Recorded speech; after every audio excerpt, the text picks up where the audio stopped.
Hi, I wanted to take some time to show you sort of the process of a concept in its earliest phase. This is a bird's eye illustration I'm just finishing up. I'm not going to be able to show this to you or show this video to you for about a year when we finally release the course, but I wanted to document where we were. So writing you or videoing from the past, this is the sort of the end of the concept phase as we're starting to move into firming up a design. So this bird's eye sketch was only done after I had done a whole series of individual concept sketch for each of the temples. The design is that you enter and you walk along a causeway taking you up to the top of Mount Olympus, and as you're moving along the causeway, you're actually meeting, you're going to temples dedicated to each of the 12 gods as you make your way up to the Olympian Council at the top. So this is the final sketch, but let me show you some of the sketches that were done on the way to getting to the finished bird's eye, starting with the first temple we go to, which is for Aphrodite. And the idea was that although we wanted to stay loosely true to the architectural styles of Greece, ancient Greece, at the same time also we wanted to deliver upon your expectations of what it might be like to meet each of these gods, not necessarily meet them personally, but meet the shrines dedicated to them. But we also wanted to be playful. We wanted to have our own interpretation. So this is actually based upon the sanctuary to Aphrodite, but the sculpture inside of it is definitely our own interpretation, as well as all these sort of potion bottles that are laying around the base. Each are sort of jutting out of this roiling sea of clouds. So you're up above the cloud layer and you're moving along this causeway as you go from temple to temple as you make your way up to the top of Mount Olympus. And here's some detail sketches I did first that just sort of explore the architecture, potential elements that might be in the shrine, offerings that might appear at the base of the shrine, each exploring the potential and possibilities that we could start focusing on as we start getting into actually building this. The next temple we meet is to Poseidon.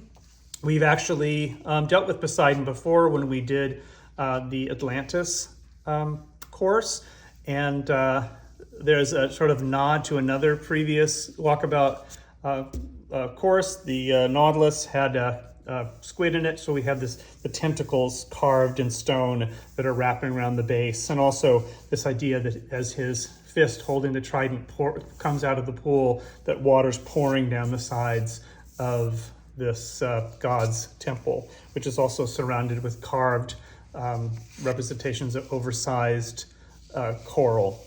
And we also realized that since there's 12 gods, that 12 buildings is a lot to go to. So some of them are sharing temples with each other. So this particular one is Hephaestus and Ares. They have a 2-story temple that you're going to start in low, and you're going to enter Hephaestus's forge, which is this sort of hot metal and smoke. And then you're going to wind your way up to this sort of fighting arena for Ares. I did some more individual sketches of potential details that would be in there, everything from a giant crucible or several crucibles pouring into a pit that you play around. And I played also of this idea, this big mask with lava pouring out. We decided to save the mask for a different temple, but some of these are just a chance to explore what might be in this particular environment. And then it was complex enough with the 2 layers. I did another sketch that is the sort of a section through the temple. So you enter this lower sort of dark cave-like pit with the forge and the crucibles pouring the hot metals, and then smoke is pouring out the side of the temple. And then you wind your way up and eventually to this arena that has a large statue of Ares for the Ares portion of the temple. We make our way across more of the causeway, and we get to encounter Hermes. Hermes is temple is much more traditional. If you were to do a Google image search for the temples for the various gods, they all pretty much have this similar look. Some are bigger, some have more columns, some have a bit of an interior, but really this is what they would all look like. And if we represented all of our gods like this, it would get fairly boring. So we decided to save the more traditional version to Ares and leave it very, very open to the air, including this walkway, this stairway that only he could use as he would fly off with his winged feet to go wherever he needed to go to deliver things. We have a statue of him, and he's adjacent to a village. I also did sketches of various artifacts and assets that are attributed to him. His winged sandals. He carried a messenger bag. His sort of staff that includes the two snakes that we attribute to the medical world, and also early versions of the Hermes.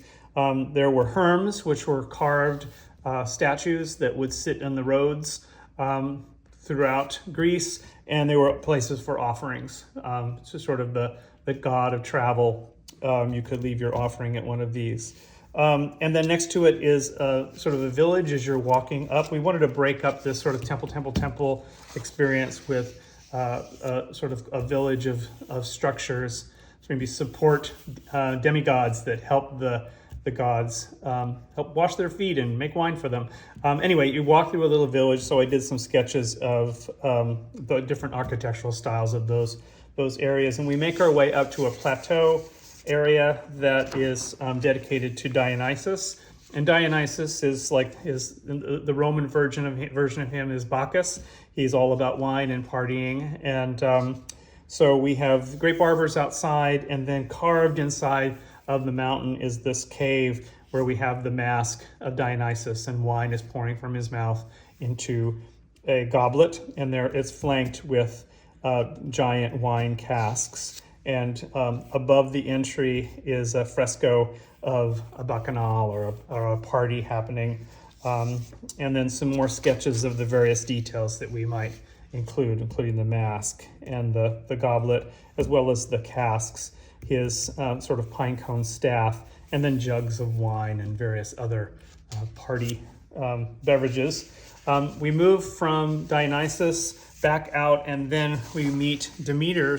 Demeter is sort of the goddess of nature and bounty. So we've got an elevated sort of hanging garden as you're making your way up higher and higher up Mount Olympus. We've included a cornucopia, and then we've included a sort of a small temple that includes a statue of her, and then nature sort of taking over the temple as we make our way up the mountain.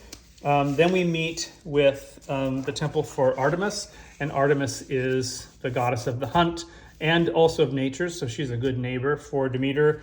And we wanted the front of it to have this very, very traditional look, almost all made of columns, but as you move through the temple, they start to evolve and turn into trees with foliage, finally leading to a statue of Artemis with a doe, and then over here is a statue with a stag, and her symbol is the moon. So as you'll notice that none of these environments have the holes designed yet. That's something we're going to do later, and the design of those holes is definitely going to influence the final architecture and the final shapes of these environments. So although these are the intent of the direction we're going to go in, it could evolve and be very, very different by the time we finish this a year from now.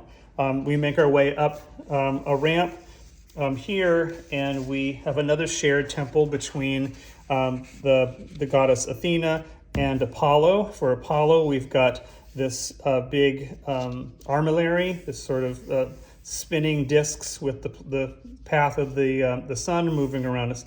What is basically an inverted globe or sky dome and pit. Originally in our rough design, we had this as a dome structure, but then looking architecturally, the Greeks really didn't do domes. The Romans did. They did a tholos. It's basically a angled roof, tiled roof structure that's cylindrical. This one's loosely based on the Thanos sanctuary to Athena in Delphi. But then we took some creative license and we carved that dome inside of that more traditional structure. And then it's wrapped around by a library for Athena.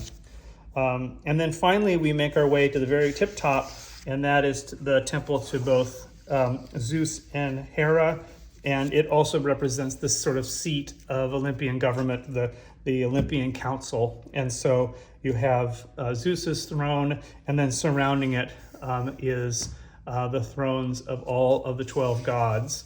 And so I've done some sketches of potential treatments for those thrones. The idea is that not only do the thrones depict those things that are specific to the nature of each god, but they're also going to sort of reflect back on things you saw as you made your way along the causeway and through all of the various temples. So anyway, this is sort of an ambitious project for us, so it involved a lot more sketches than maybe we do on all of our courses, but it was really valuable to sort of do the homework as we started to actually build the environment. We feel very strongly we found a layout that feels really good. We think it's going to be very majestic, but we really won't know until we start to build all the pieces. So thanks for following along and taking this trip to look at these sketches. If you're seeing this now, it's been about a year since these drawings were done, and I look forward to you seeing Mount Olympus finished and getting to play around with your friends in VR. So thanks for following along.